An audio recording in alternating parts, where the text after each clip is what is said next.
सही मैंने आप लोग का बहुत-बहुत स्वागत है हमारे यूट्यूब चैनल स्टडी पॉइंट जहाँ में। तो गाइस आप लोगों के लिए इंडियन नेवी एसएसआर अग्निवीर का रिक्वायरमेंट आ चुका है गाइस 2024 के लिए। तो जिन लोगों को भी इनका वेट था उनका इंतजार अब खत्म हुआ क्योंकि उनका नोटिफिकेशन आ चुका है गाइस। और मैं इसमें सारी चीज को कवर करूंगी।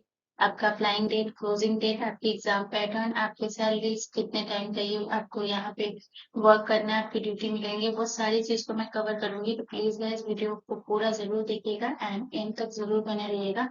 अगर आपको वीडियो पसंद आएगा तो प्लीज मेरे चैनल को सब्सक्राइब जरूर कर लीजिएगा एंड बेल आइकन पर जरूर क्लिक कर लीजिएगा, क्योंकि मैं इस तरह की नोटिफिकेशन वीडियोस लाती रहती हूँ। तो आप सभी के लिए बहुत ज्यादा वो हेल्पफुल होगा, इसलिए वीडियो को पूरा एंड तक जरूर देखिएगा। तो चलिए बात करते हैं इंडियन नेवी एसएसआर अग्निवीर यानी कि 2024। ठीक है, तो इसका जो आपको अप्लाइंग डेट है, आपका जो अप्लाइंग डेट है वो है 13 में। ठीक है, यानी कि 13 मई 2024 से जो है वो आप फॉर्म को अप्लाई कर सकते हैं।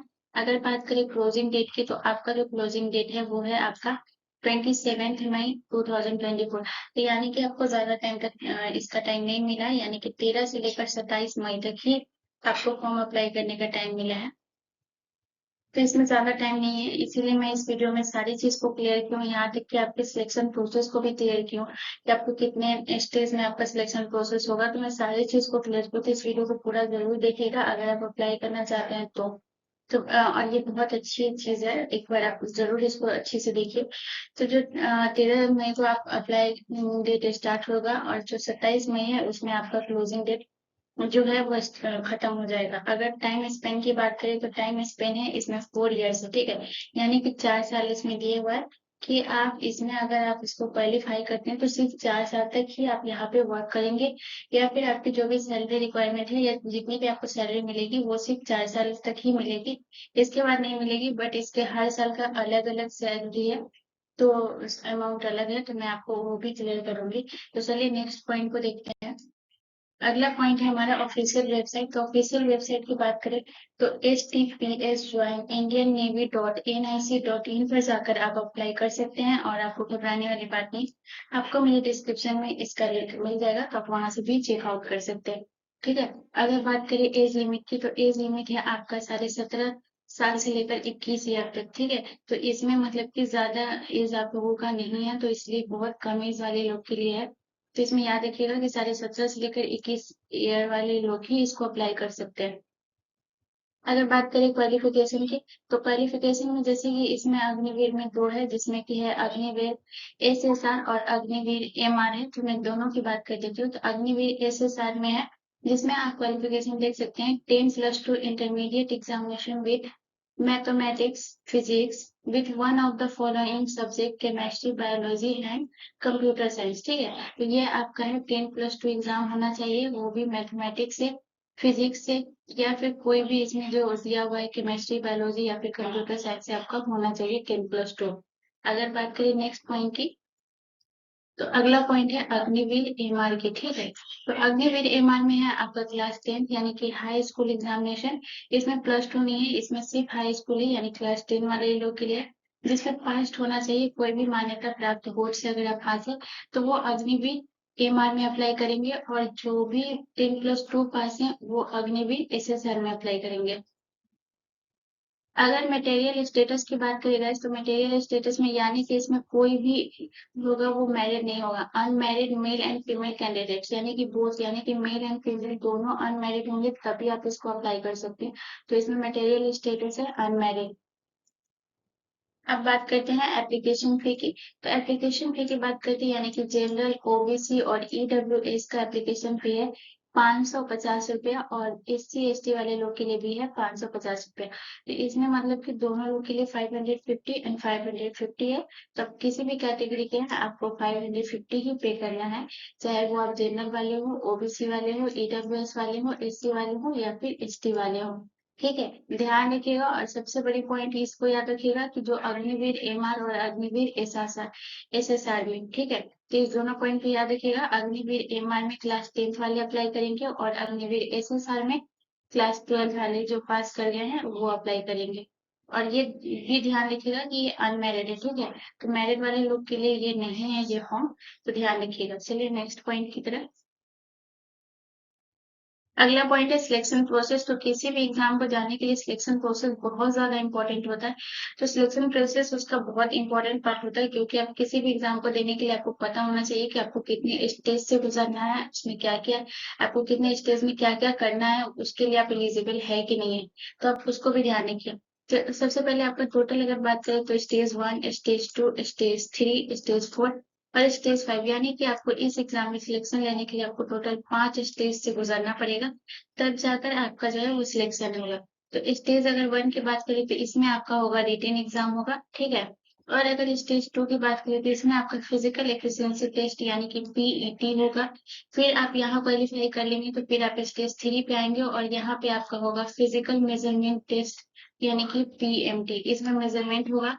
उसके बाद आप फिर इसको क्वालिफाई कर लेंगे तो फिर आप स्टेज 4 में आएंगे और यहाँ पे आपका होगा डॉक्यूमेंट वेरिफिकेशन। जैसे कि मैंने बोला था ना कि मैरिड वाले लोग इसको अप्लाई नहीं कर सकते, अगर आप मैरिड वाले हैं अप्लाई करेंगे तो ये सब डॉक्यूमेंट वेरिफिकेशन में सारी चीज पता चल जाती है।